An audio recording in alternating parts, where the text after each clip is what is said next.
functions I'm not going to get into the film that I want people to at least have the option of having access to. And primarily at the moment, those are world building, sort of building out the world, building out the backstory, or, fleshing out the subjectivity of different characters. And those three functions. So you can take a secondary character in the film, build him up on the web, and then we respond differently to the character when we get to the film. Or you can take the timeline and say, the film's going to carry this much, but I can, after the film's released, I can go forward in time.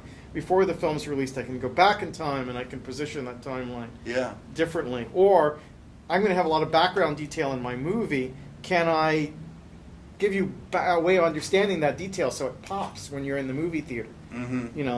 I don't tell the story of, I don't tell the story of the light cycle, but you're going to see a lot more about light cycles if you've been to the site and you've seen someone who's done a documentary on the history of light cycles or a catalog of different kinds of light cycles, and that sort of world building functions in relation to it. So you can't manage it in the sense that each viewer brings a different piece of information into the theater with them, but you shape it by giving them resources that allow them to have those kinds of deeper emotional experiences. Great. And to be perfectly honest, I mean, we're still making the film at early stages of a lot of effects and dealing with reshoots.